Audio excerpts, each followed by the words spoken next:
Global سمود flotilla, یہ جو ایک قافلہ چل رہا ہے 40 ممالک کا، کیا مجھے اور آپ کو علم ہے کہ وہ کس مشن پر ہیں؟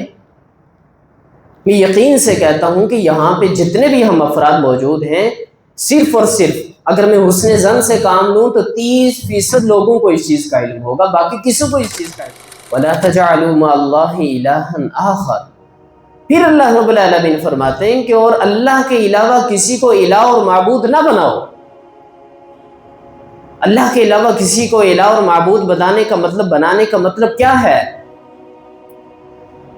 کہ دل اور زبان سے بھی اللہ کے علاوہ کسی اور کو اپنا خالق اور مالک کہنا، اپنا الہ ماننا، اور اپنی زندگی کے اندر بھی اللہ کو الہ ماننے کے بعد کسی اور کے قانون کو نافذ کرنا، کسی اور کے نظام کو نافذ کرنا، کسی اور کے نظام کے نافذ ہونے کے بعد اس کے اوپر خاموشی اختیار کرنا، اس کے اوپر پرسکون رہنا، یہ بھی کیا ہے؟ یہ بھی اللہ رب العالمین سے کیا ہے؟ اس کے دین سے بغاوت ہے۔ اسی لیے تو کہتے ہیں کہ جرم کرنا تو جرم ہے، لیکن جرم کے خلاف خاموشی اختیار کرنا یہ بھی جرم ہے، یہ بھی جرم کی سہولت کاری ہے۔ اگر کہیں پہ ظلم ہو رہا ہے، آپ خاموش ہیں تو آپ بھی ظالم ہیں، آپ بھی اس کے سہولت کار ہیں۔ آج غزہ کی صورتحال ہمارے سامنے ہے، پوری کی پوری امت دیکھ رہی ہے، لیکن پوری کی پوری امت پوری کی پوری اپنی طاقت کے ساتھ خاموشی کے ساتھ بیٹھی ہے۔ کیا آج میں اور آپ ظالم نہیں کہلا رہے ہیں؟ اور ظلم کے خلاف خاموش ہو کر میں اور آپ کیا ظلم کو تقویت نہیں دے رہے؟ کیا ہم مجرم نہیں؟ کیا ہم جرم کے سہولت کار نہیں بن رہے؟ تو لہٰذا اللہ کی طرف پلٹنا صرف نماز اور روزہ نہیں، یہ بات یاد رکھیے۔ کہیں کہیں کبھی کبھی مسجد کی طرف رخ کر لینا یہ اللہ کی طرف پلٹنا نہیں ہے، بلکہ پوری کی پوری زندگی کو اپنا سب کچھ، تن من سب کچھ اللہ کی راہ میں نچھاور کر دینا، یہ ہے اللہ کی طرف پلٹنا۔ اللہ کے لیے اپنے طرز سیاست کو بھول جائیں، کس کے اندر اتنی قوت اور بساط ہے کہ اللہ کے لیے اپنی طرز سیاست کو کیا کر دے، ختم کر دے اور اللہ کے لیے کھڑا ہو جائے؟ نہیں، کہیں پہ اپنا لیڈر محبوب ہے، کہیں پہ اپنے برادری ہے، کہیں پہ اپنا خون ہے، کہیں پہ اپنے تعلقات ہیں۔ تو گویا کہ دین کی جو اصل ہے، دین کی جو روح ہے، جو صحیح معنوں کے اندر اللہ کی طرف پلٹنا ہے، وہ ہم پلٹے نہیں ہیں۔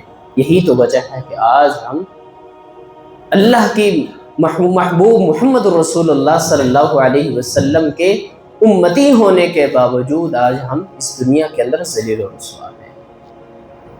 اللہ رب العالمین نے تو کہا تھا کہ وَأَنْتُمُ الْأَعْلَوْنَ إِن كُنتُم مُؤْمِنِينَ، تم ہی کیا ہو، بلند و بالا ہو، تم ہی غالب رہو گے، تم ہی فتح یاب ہوگے، اس کائنات کے اندر، اس کرۂ ارض کے اندر تمہاری ہی سلطنت ہوگی، تمہارے ہی چرچے ہوں گے۔ یہ تو اللہ رب العالمین کا وعدہ تھا، لیکن اس کے ساتھ ایک شرط تھی کہ ان کنتم مؤمنین، اگر تم کیا ہو، اہل ایمان ہو، اگر تم سچے حقیقی معنوں کے اندر ایمان رکھنے والے ہو، اللہ کی طرف پلٹنے والے ہو۔ تو گویا کہ مطلب یہی ہے کہ ایمان نہیں ہے تو اسی لیے ہم ذلیل و رسوا ہو رہے ہیں۔ صحیح معنوں کے اندر اللہ کی طرف پلٹنے کا مطلب نہیں ہے، دل کے اندر وہ دکھ اور درد نہیں ہے۔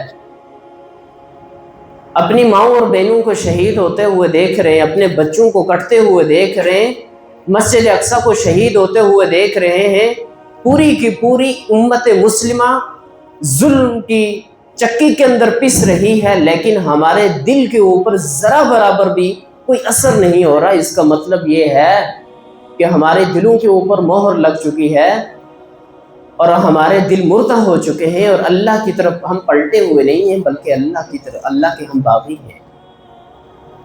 تو لہٰذا میرے بزرگوں، بھائیوں اور دوستوں، مجھے اور آپ کو فکر مند ہونے کی ضرورت ہے۔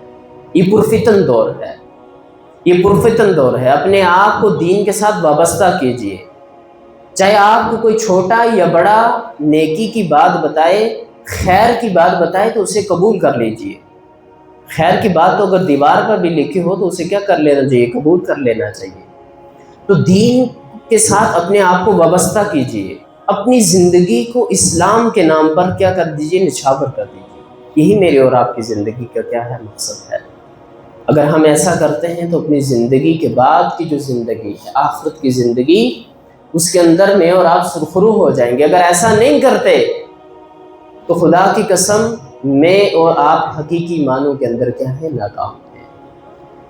آج سے اپنی زندگی کا مشن بنائیے، آج سے اپنی زندگی کا مشن تیار کیجئے، اپنی زندگی کا لائحہ عمل تیار کیجئے، قرآن کے ساتھ تعلق پیدا کیجئے، قرآن کو اپنی آنکھوں کے سامنے لے کے آئیے، اپنی نظروں کو قرآن کے اوپر ڈالیے تاکہ آپ کی زندگی کے اندر اس کے اثرات مرتب ہوں۔ قرآن کا ترجمہ پڑھیے، کسی کو پکڑیں، اپنا استاد بنا لیں، اسے کہیں کہ مجھے قرآن پڑھاؤ، اسے کہیں کہ مجھے قرآن کی تعلیمات دو، اپنا طرز زندگی بہتر کیجئے، اپنی ماؤں اور بہنوں کو دین کی تعلیمات دیجئے، اس سے قبل کہ موت کا فرشتہ آئے اور آپ کی روح قبض کر لے، میری روح قبض کر لے، اور پھر میرے اور آپ کے پاس مہلت نہ ہو۔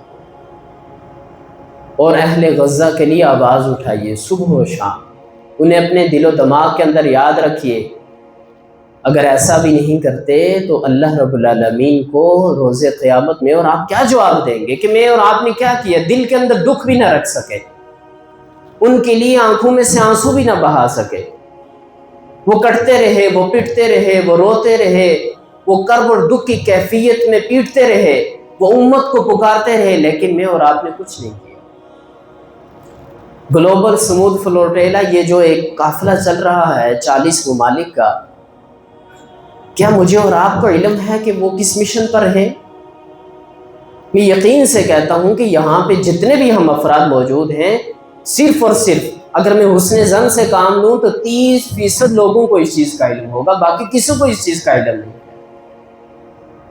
ان کے لیے دعا کیجئے کہ اللہ رب العالمین انہیں صحت اور سلامتی کے ساتھ غزہ پہنچائے، اللہ رب العالمین انہیں صحت اور سلامتی کے ساتھ وہاں سے واپس لے کے آئے، اللہ رب العالمین کو قربانی کو قبول فرمائے، اور اللہ رب العالمین اہل غزہ کو، اہل فلسطین کو صبر جمیل عطا فرمائے، اور یہ جو ظلم اور بربریت ہے، یہ جو دہشت گردی ہے اسرائیل کی، اللہ رب العالمین انہیں نسل نابود فرمائے۔